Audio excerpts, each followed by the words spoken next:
Schedules don't fail because of time. They fail because of strategy. Let's fix that. In today's expert video, we're going to talk through scheduling strategies that keep projects on track. My name's Ken. And I'm Dave. We're with the Wilson & Company team. So number one is open facility scheduling. Many clinics that we see when we're doing a project is they want to stay operational. They want to keep seeing patients while there's construction going on. It's not uncommon in the healthcare and clinical spaces for this to happen, but it does create a challenge around how we're going to work around the staff, whether it's going to be after hours, whether it's going to be on the weekends, at night, or they're going to shut down part of the clinic for us to work in while they're working through that. But it comes back to clear communication with the staff, with the project management team and the ownership to make sure everybody's on the same page. Yeah, absolutely. And you kind of alluded to it, right? The phasing aspect of it. Oftentimes, if the project allows, right, and if their operations allow, we'll phase that project out to where we can grab, a corner here, 25% of the project here, 5,000 square feet here, and we can section ourselves off, right? And we can go typically normal hours aside from loud activities or activities that generate some sort of smell. Most of the time those have to happen after hours anyways, but the phasing aspect will allow us to grab areas free and clear, get through it fairly quickly, and move on to the next one. AHJs are typically pretty receptive to this, right? As long as it's called out on the plans that are submitted. Some counties, some cities, some municipalities will give you one permit. You can partial all the way through. Others will make you get multiple permits. But regardless of how it works, the phasing aspect is important, both from a productivity standpoint and a safety standpoint.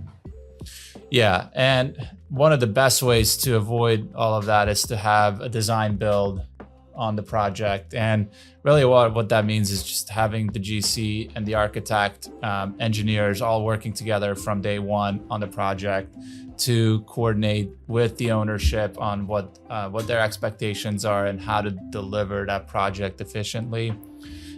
Really a design build, we've touched on this topic in other conversations, so go check those out. But it really helps to bring all those elements of scheduling into the most efficient way to approach a project, especially when it comes to open facilities, phase projects. Those specifically have that just a different component of reaching those target dates. But with design build, even on ground up and these build out projects, the sooner the GC can get into the project to get that started, it's just going to be beneficial to save time, to save money on the long run. So design build is something that you definitely want to explore. And really the biggest difference with design build also is that you are selecting your team early on as opposed to piece by piece. So you'll have your architect, your engineer, then you bring on the GC once you have a permit. Here you front loaded. So everything is selected at the beginning of the project. You agree on the fee, you agree on some sort of level of a budget based on the initial project needs. But it really is ultimately the way to go, because if you're going to be selecting a team to work with, have them there as early as possible. Yeah, absolutely. The earlier you can bring the team together, the more you can compress the timelines, right? Just overlaying the design with the procurement and overall communication, right? And communication, I think, is above most importance, right? Especially in these, whether it be phased remodels, occupied remodels, whether it be full TI build outs, right? Or ground up projects. Communication is always important. And the cadence of that communication helps set the tone for the project, right? Oftentimes we're having weekly OAC meetings, right? OAC, owner, architect, and contractor, right? And we're running through current status. What is the look ahead? What are the challenges? How do we overcome those challenges? And being able to get together and do that on a weekly basis is priceless, right? Everybody's on the same page, and we can work together to come up with the solutions to get us to the end goal, right? The communication and the cadence of the communication cannot be stressed enough in maintaining schedules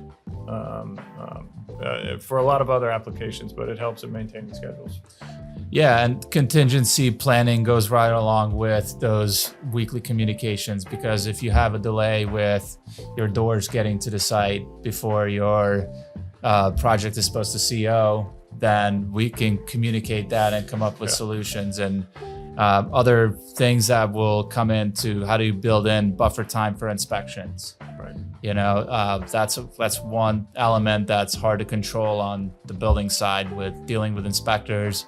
They can throw a wrench in your plan where an inspection fails. Now you didn't just lose that day, because it usually takes 1 or 2 days to make the corrections.